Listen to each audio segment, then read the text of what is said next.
Coming up on this beautiful episode, you get to meet a dear friend, Riona Kelly. You're going to fall in love with her, just like I have in her story of overcoming what we could consider a tragic accident. And how do you manage not only your mentality and your emotional center, but more than that, how do you come to terms and connection with your spirituality? Riona gets to share with us her journey, and you will feel the strength in this woman. The other thing that is really delightful is that you're going to get to meet her wonderful beloved. His name is Keith Mason. And you may hear him clanking some dishes in the background because they're in an apartment and Keith is there while Riona sits on her couch and has a discussion with us. And Keith finds his way over to let Riona know that he's got to leave the house and go pick up the kids. And wouldn't it be interesting if we did not edit that out so that you get to feel the life of a beautiful soul and these people in direct partnership through the tragedies of life to find beauty? So let's dive in together. I can't wait.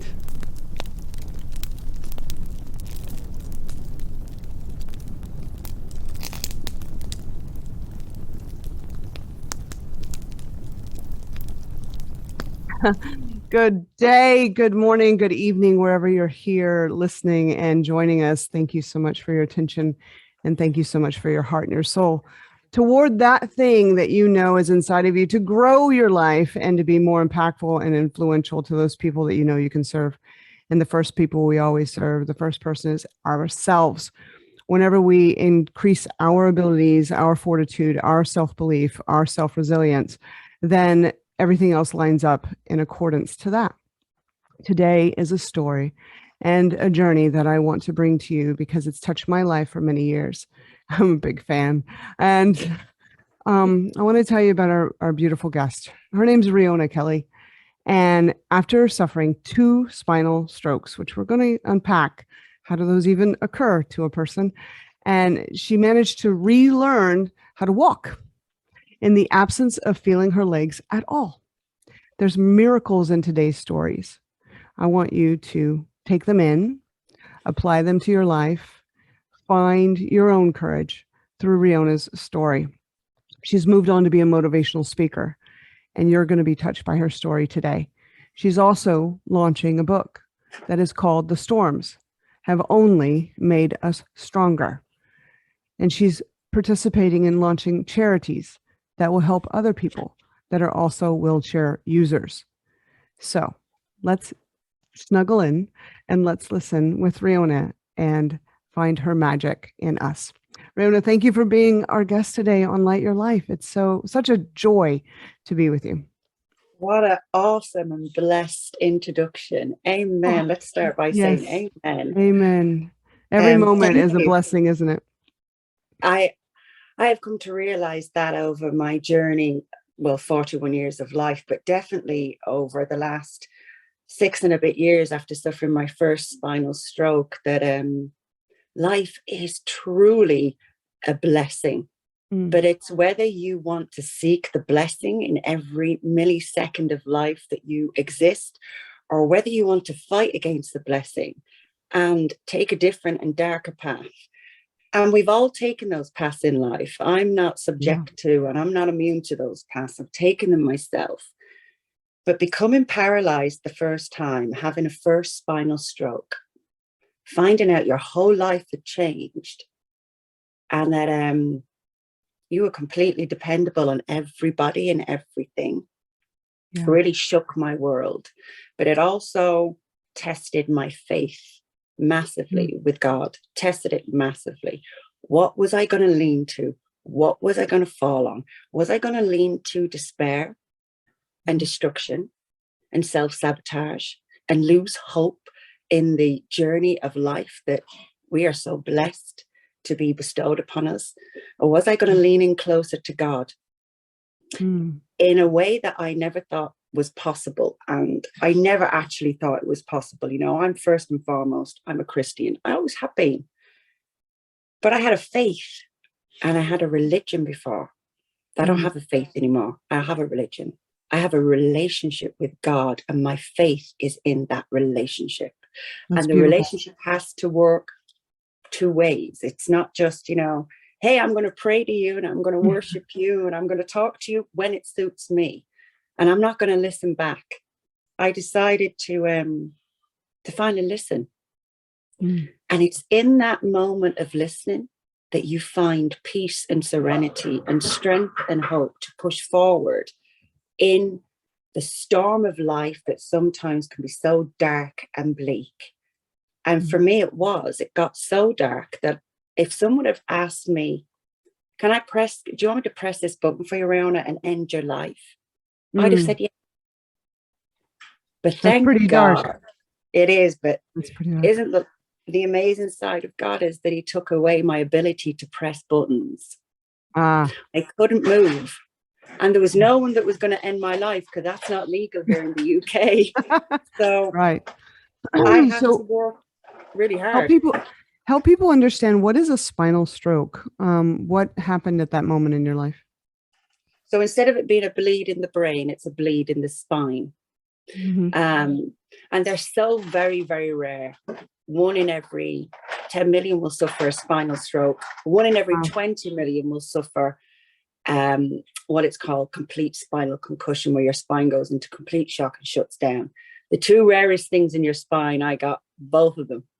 I got, lucky girl. Lucky. I got a double whammy. And it's to wake up in a unit after dying 4 times and being brought back, and to wake up and to be told you're paralyzed. We have confirmed you've had a spinal stroke, and we're not quite sure how to deal with this. We're not quite sure what's going to happen, but you're going to spend about a year in rehab in hospital. Now, I had 4 very small children at that point, my youngest one being 3. I was like a year away from my kids, not being able to take them to school, not interacting with them, not seeing them. You know, when people get fed up with their kids and they need a break, well, I definitely had a break, but I didn't want it. Right. I still wanted to be back to my normal life, but my normal life, I hated. I loved my job. I loved my children, but everything else around it was toxic. I was inviting the wrong people in, thinking that I was a Mother Teresa's, that, you know, I could heal everyone, you know, I could save everyone. But the point is, people have to want to be saved. And when you keep on inviting negativity in your life, eventually it consumes you and drains you. And I was dying inside my own existence, suffocating inside my own life. The irony, isn't it? That outside appearance of what your life was and what you were dealing with inside your mentality and your psyche represented itself in a physical form. It definitely did. I remember praying a week before I had my spinal stroke and just handing everything back up to the Lord and saying, you know, I was thinking I was doing a really good thing at this job called life, and actually I'm not, because I'm miserable. And if we're doing a good job, we're not supposed to be miserable. And even in the misery, in the storm, we're supposed to rejoice and be happy, and I'm not. Right. And when I had my stroke, everyone left.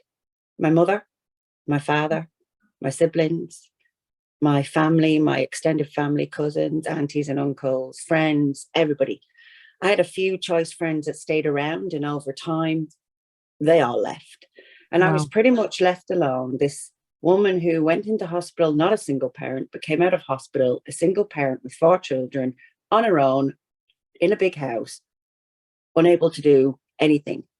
I got pretty nippy in hospital. I got pretty nippy at what I was doing and being independent in my wheelchair. But coming home, it was a real big shock. And I didn't have a ramp at the time because we were waiting for the council over here to put a ramp in. And they hadn't. So my eldest at the time, she was 14, she used to help me to get into my car. And then she'd leave my wheelchair, and I'd say, I'll just leave my wheelchair there, I'll be okay. Making sure that they were settled. But I couldn't get back in my wheelchair, and I couldn't get back in the house. So I used to drive home. So people used to see me driving home. And then I used to sit on my driveway from 9:15 in the morning until 3:15, until I set off to go and get my kids from school. Oh my goodness, Riona. And they never knew that. Yeah. They never knew that Mummy did that. And they're probably going to find out the more podcasts, the more interviews I do. But the sacrifice that I was prepared to make in myself so that my children were happy and settled, I realized then life is so much bigger than our individual selves. It's not about us. You know, I was lying in hospital, paralyzed from the neck down, scared, petrified, alone. I didn't know what the next moment was going to bring, let alone the next day. And my son at the time, he's 15 now, but he was only 8.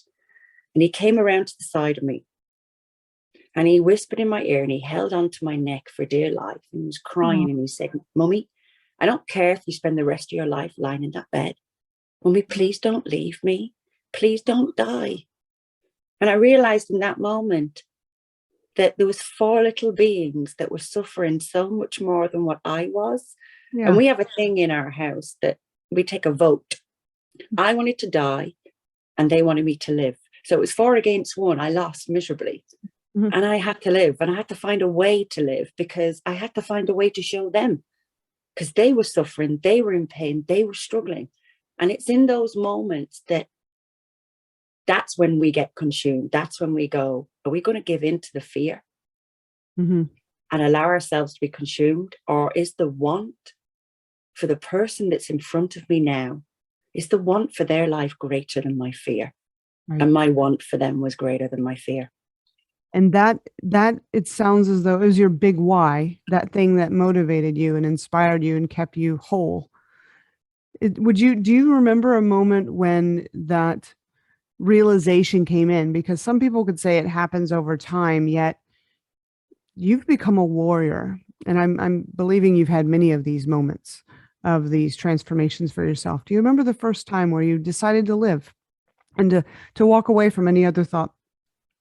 Yeah, it's when my son spoke to me. Yeah. When that 8-year-old boy was broken. And I thought, if everything I'm trying to fight to get away from, everything I don't want in my life anymore, if I remove myself from this planet and I remove myself from existence as human that we know, right, everything I'm fighting to get away from, I trap them inside that. And I can't do that. That's can't. Powerful. I haven't come this far to quit on them. Mm-hmm. I might quit on myself right now, but if I quit fully on myself, I'm quitting on them. So I had to start fighting for me, because fighting for me was fighting for them. Right. And my love for them and the want to not have them feeling the way I did right now was greater than how I felt. So, you know, when I got told I'd never walk again, I'd never stand, that my legs were going to deteriorate, my muscles were going to deteriorate, my bones were going to become brittle and more prone to breaking, I said, no way. Mm-hmm. No way. The fat lady's not sung. No way. No, I'm not singing.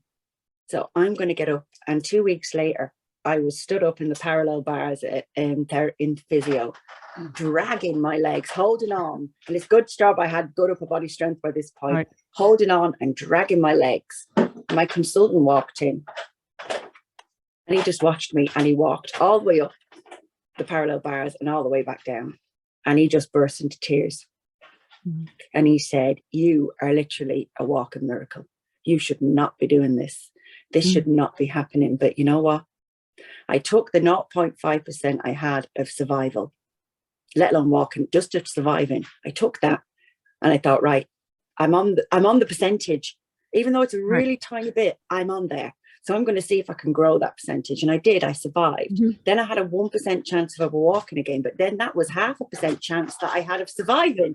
There you go. I was growing my percentages. Mm-hmm. I was growing my percent. Sorry, Keith's just asking me questions at the same time as I'm talking, but I was growing my percentages in life. And I thought, right, I've gone from 0.5% to a whole percent. So that means that my chance of survival has gone well above the 0.5%, because I'm on the 1% of walking. Right, what are we going to do? How are we going to get here, Riona? I have no idea. But I'm going to take each day as it comes, because people think of life that I've no idea what I'm doing. Okay, so when you first went to school and you started to learn how to write, did you have a clue what you were doing? No, you didn't. You learned, and you listened to your teachers, and you followed instructions, and you had to practice and practice and practice. And it took years of practice to get your writing right. As a child learns how to walk, how many times do you fall down? How many times then does your parent come and lift you up and offer you love and nurture and support? Right. Well, I'm that baby again. Yeah. And that's a pivotal point there, Riona, is that where do we give ourselves permission to start again? Where do we give ourselves permission to not know and to learn fresh? Life gave you that chance to do that, and you faced it and you owned it without regret. I'm thinking without regret. Did you have to battle the regret and move that out of your mindset? Because I would have to imagine that it's still there. You had a different mental attitude towards it. I don't have any regrets because God didn't create regret. He didn't create fear. That doesn't come from God. True. So if I was to hold on to regret, I would be holding on to fear.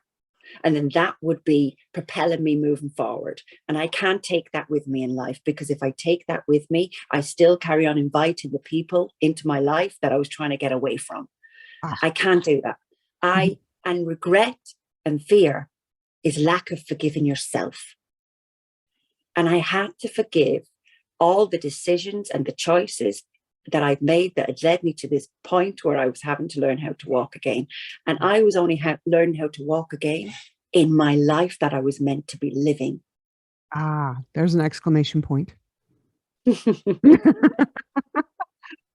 You're such a warrior. Did you know this about yourself? No. Before, did you know you were a warrior? I've had to learn this about myself. I reminded you. And yeah, a keys lying on the floor, and I had to remind you, and he did. He came in, and I firmly believe that God's plan was, God's time is perfect. God's plan is perfect. But when I had that stroke and became paralyzed, I would have never wanted to reach out for a personal trainer. Right. I would have never, if Keith hadn't gone through his journey and retired from rugby early, but done his personal training qualification whilst he was in the process of finding his feet and his journey and his purpose again, he would have never been personal training people. So that connection would have never been made between me and Keith. And when I met him, he's a strong, mighty warrior of God. I gave him strength. This woman who was struggling, who felt weak, who felt vulnerable in herself, was giving a 6'3", 6'2" man of pure muscle, the embodiment of strength. I inspired him. The irony. And that's when you go, he inspires me, but I inspire him. There's no hidden of negativity agenda here. It's just two people wanting each other to shine. And he had to remind me so much that you've got this. And for him, it didn't matter whether I stayed in my wheelchair, whether I learned how to walk again. It didn't matter, because the fact that I had the will to live was the inspiration he needed to shine in his own life. So, you know, sometimes you forget, but then it's looking back and rejoicing of how far you've come in life, and patting yourself in the back and going, do you know what? 2 years ago, I wouldn't have been able to say or speak or be in a certain situations that I'm in now, because that would have freaked me out. I wouldn't have been right. I'd have felt totally different. And look at me now. And people want things in a millisecond. They want everything to happen now. But as a child, what we learn, 1 year in a child's life is 10 years in an adult's life of growth, of understanding, of learning. And it's when you stop wanting to grow and understand and learn and become stagnant, and you think, I've learned everything you need to learn in life. You haven't, because seasons change. We all change. Everything changes. COVID happened. We've all massively had to adapt and learn new things that we never thought were possible before. And it's when you stop learning and stop improving that things get rocky, that things get hard. And I love learning. I get a kick out of it. I do too.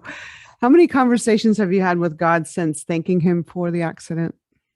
Daily. Daily. I now have, like I said, when people say, are you a Christian? Yes, I am. So that's your faith. No, I don't have a faith. And I don't have a religion. I have a relationship with God. And it's like people go, you read the Bible. Well, yeah, because if Jesus Christ had been born today, he'd have been doing YouTubes. He'd be Right. doing videos for us to follow. But Totally. he wasn't. So he left. The Bible means to me best instructions before leaving earth. I love it. I love that. Say that again. That is awesome. This is the first time I've ever heard that. Best instructions before leaving earth. Amen. If I was going to die tomorrow, or I knew I had one last year on earth, the things I would do with my family and my children, my loved ones, would be epic. But also the love letters that I would write them, the teachings that I would give them, the voice messages I would leave them, the videos I would record to help and guide them and to be with them in spirit all the way through their life. The Bible's no different. That's all it is. Yeah. It's just a connection and a relationship with a higher power that you believe to be true and love. And like, honestly, when people talk about Jesus to me and they go, all I hear from when I read anything is to be in the presence of somebody that makes you feel epic and loved and cherished and blessed. Without conditions. Without conditions. Right. But if he'd have lived and died and never have written his scriptures, we wouldn't be able to be a part of that. And that's what it is for me, to be a part of something that is so special, so unique to yourself, that it transforms how I'm able to deal with things. And even in the worst storms that me and Keith go through, it doesn't matter, because we have each other. We've overcome so much. And I know that I have the strength in me now with everything that I faced to see anything forward. I don't look at it the same. I don't judge people, because I'm not here to judge anyone. I'm not even here to judge myself. You know, I'm here to live my best life and hopefully inspire other people through my journey, through my testimony, to try and live their best life that they can possibly live, without encompassing fear and without taking fear every day into their motion of life.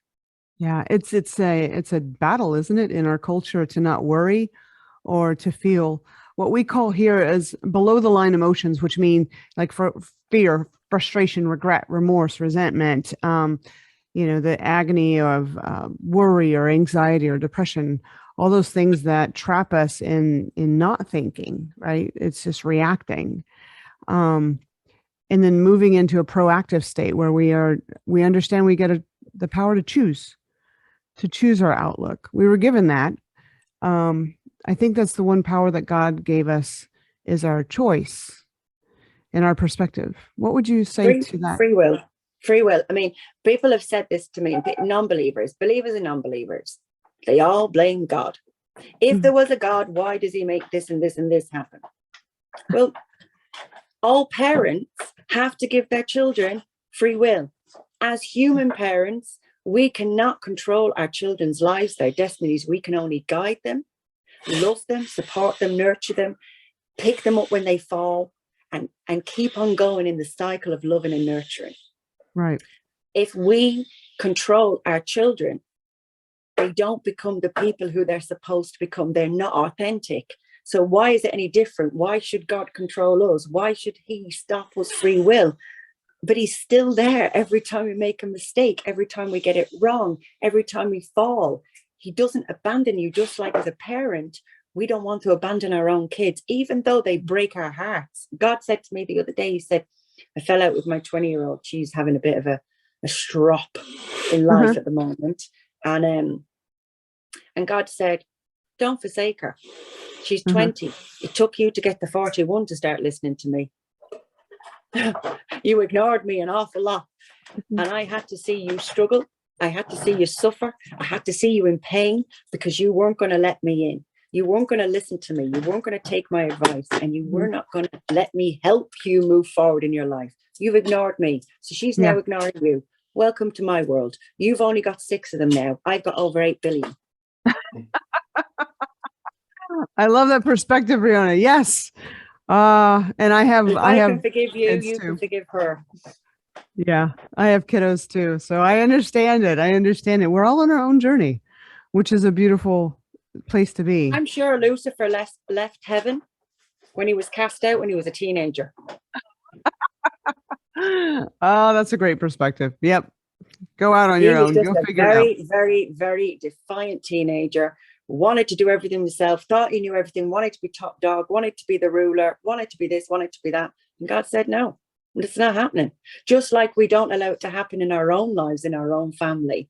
And there's a certain point that you've got to go, now you go your own path and come back when you're ready, because I'll always be here, but I'm not going down that path with you. And, you know, that's exactly the same as what God said. No, this doesn't happen. I'm not going there with you. If you want to go, you go on your own. There's the door. See you later. And everything that you do has to become from love. And it's so hard. It's taken me 41 years to try and master that everything that we do in life has to work from the basis of love and the greater good for mankind. Because if it doesn't, you don't feed your spirit and you end up feeling in torment and turmoil. And that's where the enemy wants us. The enemy wants us depressed. The enemy wants us anxiety. The enemy wants us in fear. The enemy wants us to judge our parent. But I know my kids, if anyone was to badmouth me to my kids, they would reject it straight away. They would not tolerate it. Why? Because they know me and they love me and they know what I am to be true. So that's exactly the same now. When you get to that place of understanding, that's exactly the same relationship that God wants you to have with him, the way that you want your kids to have with you. That once you decide no rejection. See you, darling. I'm going to go to the gym now. I'm going to work out. I'm loving this godly talk. Thank you, Keith. It's awesome. I'll have you on the podcast soon. I want to hear your journey too. No, it'd be a pleasure. Go have a good time at the gym. Are you picking the kids up? I am picking the kids up. Okay, I'm off the gym now, yeah? Yeah. And then he's taking. We're organizing. We're organizing. We've already organized. Just managing life. Managing life. So Caleb, you're taking Caleb to. Caleb, yeah. Go ask Granddad, can he pick Logan up, and text Pete and ask him to pick the kids up. No, there you go, Dad. Awesome.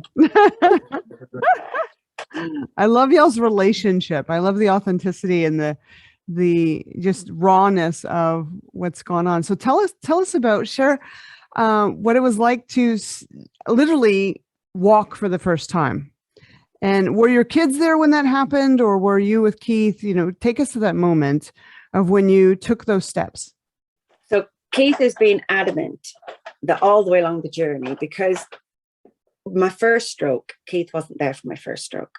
And my kids got shut out a lot. They got invited in to see their mother tubed up to everything and told that she's going to die, which should never have happened in my book, because all that did was instill fear in them. And that's why I had to get up and fight to remove that fear. Right. Because I don't want them carrying on that every time I have a cold, every time I get poorly, that they're going to be scared that mummy's going to die. I don't want that. And Keith was adamant that when he participated in my journey, that the children participated in the rehab journey as well, because that's the get to see it. They get to see it and experience it with you. Yeah. And when you see it and you feel it, you believe it. Someone can just show you a video. This is why we put the videos out there, because if I just went and did motivational talks and I talked about my life, but no one had ever actually witnessed it, no one had ever actually been a part of it, no, it never really affected someone's emotions, they're not going to believe the words that I say. Right. It's not going to be authentic. So when I speak to my kids, they know that I come from a place of truth now, because they have seen the journey of truth and they've seen the journey of God within our family. Whether they want to accept it or reject it, they have to believe it because they've seen it. Right. And when they first saw me stand, they were just in awe. Like, wow, the comeback is always greater than the setback. So true. And if you show people to come back and you allow people in to share that journey that we're supposed to let people in, share the moments, the highs and the lows, when it struggles, because I've had plenty of struggle and I've shown that on social media. I've had days where I can't get out of bed. I've had days where I'm ridden with pain and my emotions take over and I cry and I just say, God, how much more can I take? Right. But I know he won't give me any more than what I can take. And when he does, there's other people who come in Abishai's come in to help me, to support me. And they can be in the picture of my 23-month-old nephew. Oh. He's a baby. Mhm. But when he comes in and he embraces me, lying in bed and I'm in pain, and he gives me a kiss and he lays with me, and he just wants to be a part of that moment with me. He doesn't understand I'm in pain. He just sees, oh, she looks a bit upset. And he wants to embrace me and lift me up. Babies are so good at doing that. They're so awesome. Whenever you feel a struggle, they lay their hand on your face. It's so And you just therapeutic. go, that is such a delicate emotion, but it's real and it's true. And because you know it's true, it lifts you up. And I have so many moments like that, so many delicate moments and blessed moments in my life of people who genuinely want to lift me up. And then people who, when I go live and people interact with me and they're really struggling and they've never opened up and admitted that struggle, but they genuinely want to do that with me. And I just feel so blessed that I'm struggling, but in that storm, people are saying, thank you for your life. Thank you for being here. Because without you, I'd have killed myself. I'd be dead.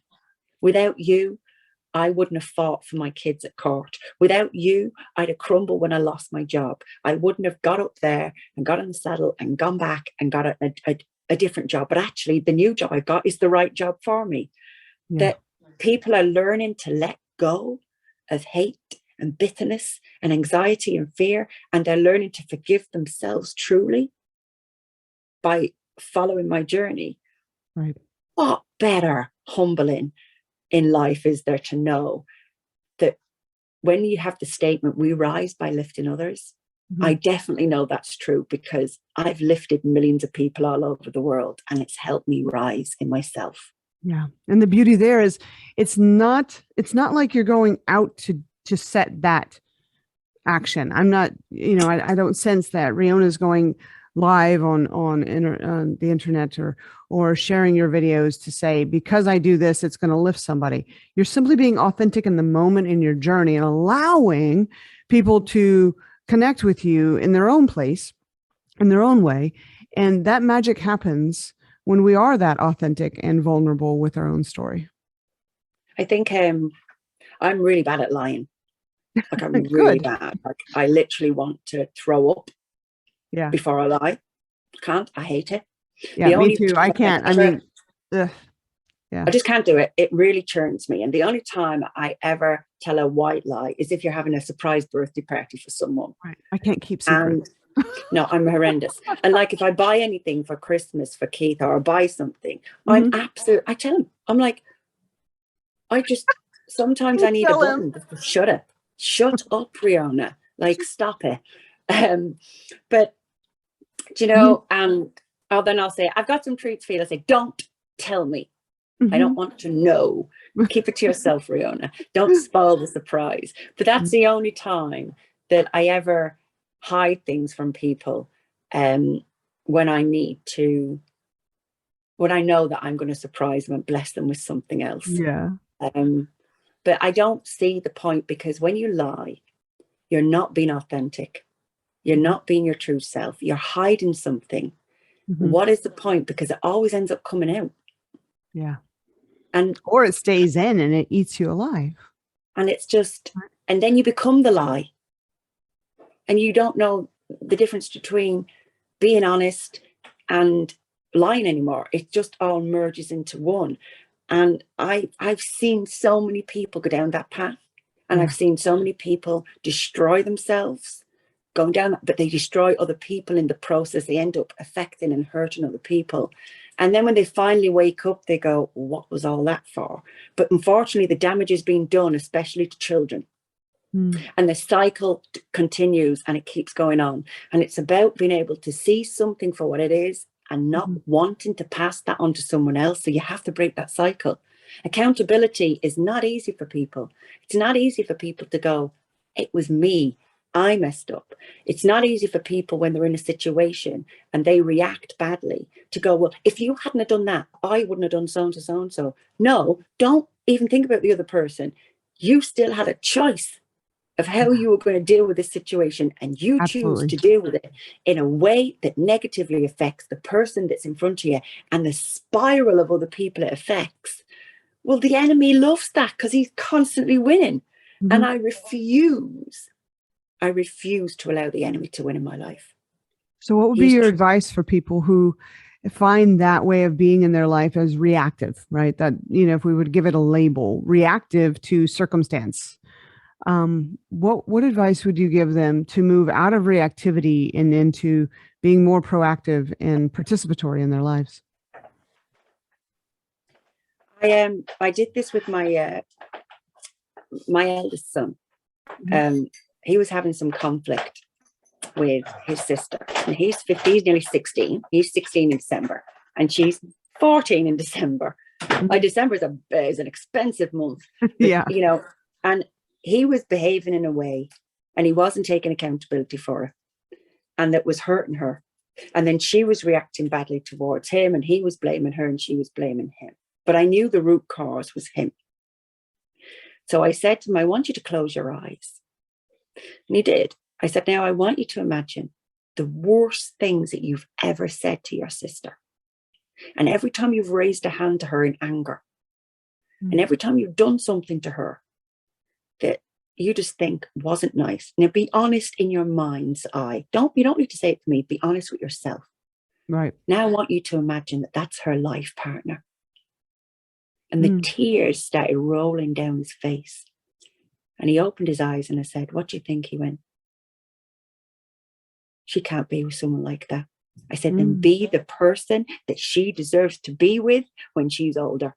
Because that man, when you meet him, you're going to know that he's right for your sister. Right. And you're going to embrace him.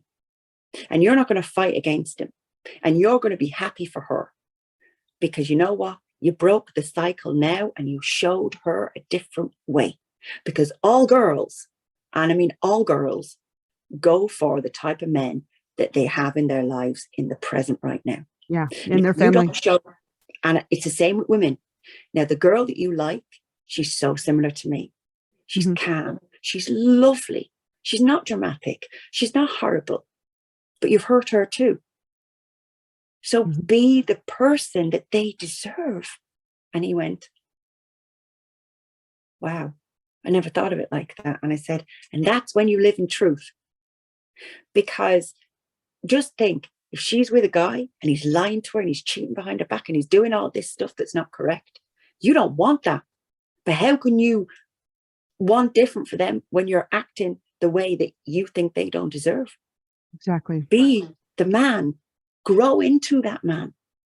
It's the journey of growing into a man is not an easy process. There's a lot of pitfalls along the way.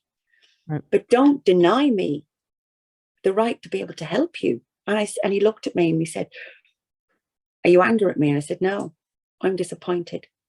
And he went, you're disappointed in me? I said, no, I'm disappointed in myself. And he said, why? Actually, I didn't show you enough that if you come to me and you're open and honest, then I'm never going to be angry at you. Even if I don't like what it is you're saying, even if I'm like, oh, wow, I'm not going to be honest. I'm going to respect that you've been honest with me and that I can't help you if you lie to me, because I can't help a lie. I can only help the truth. Right. I can only help that. And he looked and he went, I've never thought of it that way. I've never looked at it that way. I said, the truth sets you free. The lies shackle you. So what do you want? Do you want to be set free to be the best person that you can possibly be? Or do you want to be shackled to a lie? And he went, I want to be set free. I said, then start being honest. Be honest. And the people that you're struggling with relationships with, go and be honest with them. Give them the respect to choose whether they still want to be in your life once you've been honest. Right. Do you have these courageous conversations with your children often? Yes. Yeah. all the time. Because for me, how can you build a warrior? How can you train a warrior when you don't train them in all aspects of war, of what life is? Yeah, psychic war is the hardest, right? You know, The psyche. beating yourself up is harder, and holding on to shame is harder than anything else you'll go. I know, because I held on to it for years. And from shame, I made some very wrong decisions. I never didn't, don't get me wrong, I didn't do drugs, I didn't turn to alcohol, I invited people into my life that corrupted my spirit and corrupted my relationship with God. And I allowed that to switch off. And in allowing that to switch off, nothing in my life was right. I was tormented. And I know what it feels to be there. I know what it feels to have so much bitterness be thrown on your shoulders. I know what it feels like to carry the weight of shame. And I don't want to be there anymore. But I'm glad. And I rejoice in everything, every storm that I've ever gone through in life. Because how can I show people a different way if I've never been where they are? If I've never struggled what they've struggled? If I've never been what they've been through? And how can I show people, well, she's been through what I've been through, but look at where she is. How can you set people free if you've never had to set yourself free? And none of us get through life without our own entrapment. Oh, no, not at all. None of us do. We all have them. We all have, as people say, we all have demons that we need to get rid of. Exercise. Yeah. And even people who don't believe will say that. Right. You know, demons in the closet, things that you haven't dealt with. Oh, and we'll just leave them there. No, let them out. Yeah. Let them out. Get rid of them. Purge because them. the longer you leave them there, the more it's going to cause problems in any other aspect of your life that you want to do, whether it be have a relationship with someone, whether it be a relationship with your family, children, whoever it is, whether it be starting a new business. You know, nothing comes easy. But if you do not build the foundations properly, so you get a seed, you got to plant it, then you've got to sow it, then you got to look after it, you've got to work hard, and then you've got to keep on working, then you've got to wait, and then you harvest. But if you harvest too soon in life, you only get a little bit of the rewards, not all of it. And so many people harvest too quickly because they're impatient or they're in debt. And they're like, oh, I need this money now. I need it now. So I'm going to harvest now. But if you leave it to wait, the harvest that you're going to get is so much more than a little bit now. Beautiful. The struggle is real, but it's what you decide to put into that struggle to how you get out of it.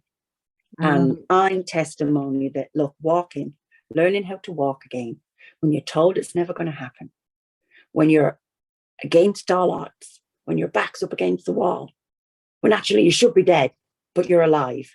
You're not sure why you're alive. Everything's confused right now in your life. But yet you think, I'm going to just keep on trying. I'll keep on trying and keep on trying.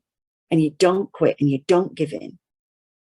The rewards are now, and I'm still not fully healed. I'm still not where I want to be.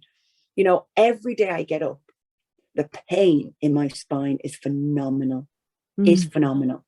But I go against that and I get up on my legs, because if I stop standing, I stop moving, my legs will stop working. And that can't happen. And it's not that it can't happen because I don't like being in a wheelchair, because I've embraced my wheelchair now. It's a part of what I need to help me get forward in life. Some people have a complete injury and their life is in a wheelchair. And that's not me saying, well, look at me, I have a choice of both. Right. I have to move forward because there's so many people out there that want to quit on life, want to quit on their business, want to quit on their relationship, want to quit on their marriage, want to quit on, friendships, and just want to quit on themselves. And this is why I get up every day to say, even though this is causing me excruciating pain, I'm not quitting. So if I'm not quitting, you're not quitting today. We're going to do this together. You're not on your own, because I know I'm not on my own doing this, because you're following my journey. You're watching my videos. You're participating in my life. This is impacting you. And if all of a sudden I stop and I give in and I quit, then that goes, to the other people? Yeah, I can't do that. That responsibility now is too great. I can't quit in life, because I'm not quitting on anyone who has graciously decided to follow my journey. They deserve better. Thank you so much, Riona. I believe God has given you this wonderful charge, this role in our lives, in life itself, because you were born that warrior, and this has been the journey for that warrior to emerge. Definitely. I'm grateful for you. And thank you for allowing us to see and participate with you. So we can find you on every social media, primarily Instagram. You're also on TikTok, which is awesome. Yeah, funky dances. Yeah, funky dances, exactly. Riona Kelly official is you can find you there on TikTok, and then on IG it's also Riona Kelly _official. We'll be following your journey, and I know you have the book coming forward, and that is so far. The journey of a book is a beautiful thing. I know I'm in the process of publishing one now. The storms have only made us stronger. Can't wait to read that and be part of the people spreading your message to our world. Thank you so much. And blessings to your family, blessings to your children. I know that your ripple in the sea of life is also rippling in and through them. And I know there's beautiful journeys all amongst you. So, definitely is. Thank you for being with us here on Light Your Life. Let us know we can support anything that you're doing in life. We're fans. Thank you so much. Thank you for having me. And thank you to all the listeners who listen to this, get something out of it. Awesome.